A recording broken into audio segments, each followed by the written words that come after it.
Hello friends, कल हमने छठी कक्षा का उपहार ये पाठ शुरू किया था और पेज नंबर 8 तक हम आए थे। तो आज हम जो अगला पार्ट है वो शुरू करेंगे। तो ऋतिक को मिली हुई जो थैली थी, उस थैली पे एक परी का चित्र छपा था और वो चमकने लगा था। तो उसने सोचा उस राहगीर की ही वो पोटली है, तो उसने उसको ये दे डाली। सुबह उठकर वह वहीं पहुंचा। देखो, सुबह उठकर वह वहीं पहुंचा जहाँ उसे परी मिली थी। आपको मालूम है वो कहाँ खड़ा था, है ना? और वहाँ परी आई थी। तो उसी जगह वो ऋत्विक वहाँ पहुँच गया और बैठ गया। उसकी आंखों के सामने वही लाल रंग की पोटली दिखाई देने लगी। तभी तेज प्रकाश फैला। ऐसे सामने परी खड़ी थी। जब भी परी आती है ना, तो ऐसे तेज प्रकाश फैलता है। आप इमेजिन कर सकते हो। परी के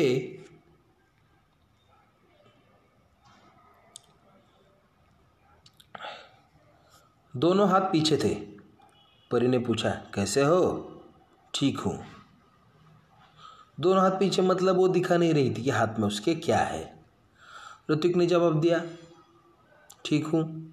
तभी परी ने कहा, अपनी आंखें बंद करो, मैं तुम्हें इनाम दूंगी। तो ऋतिक ने कहा, किस बात का?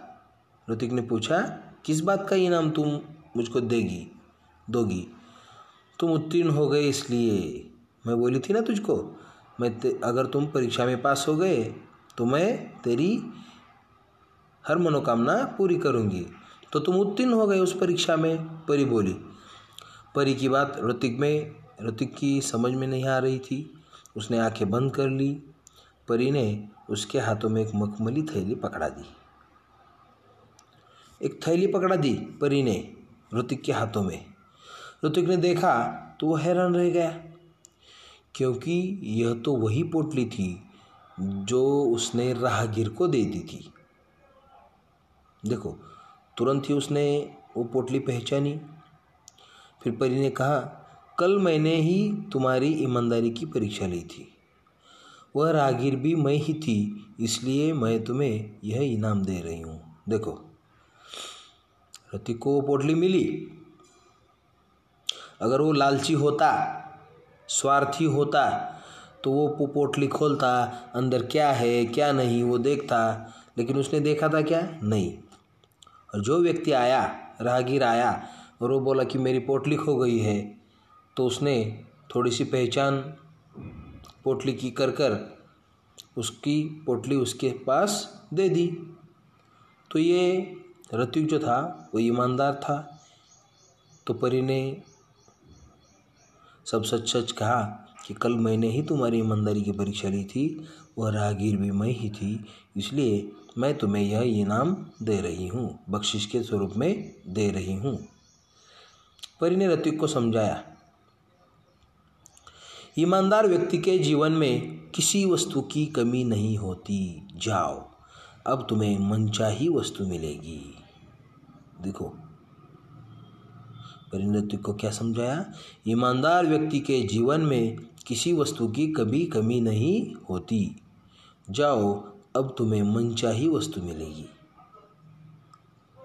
देखो, ऋतिक के पास शब्द नहीं थे जिनसे वह परी को धन्यवाद देता। खुशी से उसकी आंखें भर आई।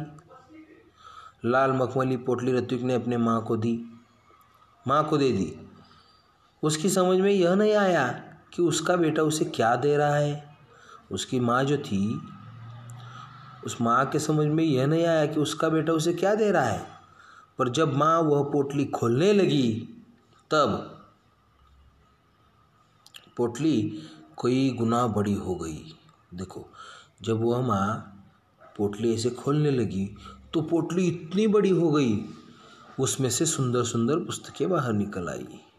देखो, उसमें से सुंदर सुंदर पुस्तकें बाहर निकल आई। पुस्तकों का ढेर देखकर माँ चकित रह गई। उसने पुस्तकों का ढेर देखा और माँ तो आश्चर्यचकित हो गई। अरे वाह! माँ के पूछने पर ऋतिक ने सब कुछ बता दिया। माँ ने पूछा ना कि कहाँ से आई, तो माँ से ऋतिक ने सब बोला जो भी घटना घट गई थी। ऋतिक ने सोचा, ऋतिक ने बोला कि मैं वहाँ बैठा था, वहाँ एक परी आई थी, उसने मुझको ऐसे ऐसे कहा कि मैं तेरी परीक्षा लूँगी, अगर तुम परीक्षा में पास हो गए तो मैं तेरी मनोकामना पूरी करूँगी, इच्छा पूरी करूँगी। तो मैं ऐसे ही जा रहा था तो मुझको एक लाल रंग की पोटली मिली, तो मैंने जिसकी थी उसको दे डाली, और फिर मैं वही जगह पे गया तो वहाँ परी आई और उसने बोला कि वह जो राहगीर थी वह मैं ही थी। ये सारी कहानी उसने अपने माँ से बताई। अब ऋतिक ने मित्रों के लिए अपनी बहन कृतिका की सहायता से पुस्तकालय खोला। पुस्तकालय आपको मालूम है ना, ग्रंथालय जैसे बोलते हैं ना। वहाँ सभी बच्चे आकर अपनी मनपसंद पुस्तकें पढ़ने लगे। अभी ऋतिक को पुस्तकों की क्या कमी थी? क्या नहीं, क्योंकि उस पोटली से पुस्तकों की सुंदर सुंदर पुस्तकें बाहर निकल आई थी। और ऋतिक ने अपने मित्रों के लिए अपनी बहन कृतिका, ऋतिक की जो बहन का नाम है वो कृतिका है, ध्यान में रखो, और कृतिका की सहायता से पुस्तकालय खोला। वहाँ सभी बच्चे आकर अपनी मनपसंद पुस्तकें पढ़ने लगे। उनको पूरा गांव पुस्तक मित्र से नाम से जानने लगा, है ना, पुस्तक मित्र। ऋतिक ने पुस्तकालय को ही अपने जीवन का ध्येय बना लिया। देखो, अपने मतलब सब स्टूडेंट सोचते हैं कि अपना ध्येय क्या होता है, तो उसने पुस्तकालय को ही अपना जीवन का ध्येय बना लिया। जैसे कि आपका ध्येय होता है ना कि मुझको डॉक्टर बनना है, मुझको वकील बनना है, मुझको IAS ऑफिसर बनना है, वैसे उस पुस्तकालय को ही अपने जीवन का ध्येय ऋतिक ने बनाया। उसका सारा समय पुस्तकों के बीच बीतने लगा, सारा समय पुस्तकों के बीच बीतने लगा। एक दिन पुस्तक पढ़ते पढ़ते ऋतिक की आँख लग गई। पुस्तक पढ़ते पढ़ते ऋतिक की आँख लग गई। देखता क्या है कि पुस्तकें उससे बातें करने लगी। उससे एक पुस्तक ने पूछा, ऋतिक, अगर तुम अपने जीवन में बड़े आदमी बनोगे तो क्या तुम हमारा साथ छोड़ दोगे, हमें भूल जाओगे? पुस्तक ने क्या पूछा? ऋतिक, अगर तुम अपने जीवन में बड़े आदमी बनोगे तो क्या तुम हमारा साथ छोड़ दोगे, हमें भूल जाओगे? ऋतिक ने कहा, नहीं नहीं, अब तो तुम ही मेरे साथी हो, मित्र हो। तभी किसी ने दरवाजे की घंटी बजाई और उसकी नींद टूटी। वो पुस्तक को रिप्लाई दे रहा था, उस पुस्तक को बोल रहा था, नहीं नहीं, अब तो तुम ही मेरे जीवन के साथी हो, मित्र हो। तभी किसी ने दरवाजे की घंटी बजाई और उसकी नींद टूटी।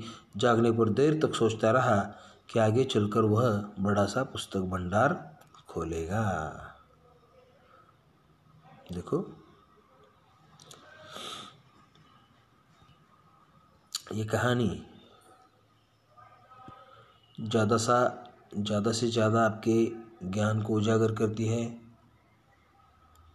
पुस्तक मनुष्य के मित्र होते हैं। जो भी व्यक्ति अपने आप को अकेला महसूस करता है, वो उसका मित्र केवल पुस्तक और पुस्तक ही हो सकता है, दूसरा कोई मित्र नहीं हो सकता।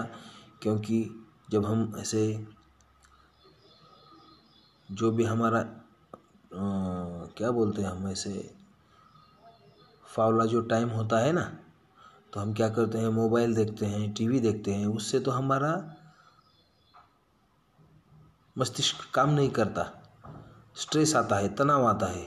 पर आप अगर पुस्तक पढ़ोगे तो आपको फ्रेश लगोगे, अच्छा सा ज्ञान मिलेगा आपको, है ना। वो ज्ञान कोई चुरा भी नहीं सकता। इतना अच्छा ज्ञान इस अपने कहानी से हमको मिलता है। तो अगले लेक्चर में हम इसके शब्दवाटिका भाषा की ओर में स्वाध्याय पूरा करेंगे। Thank you.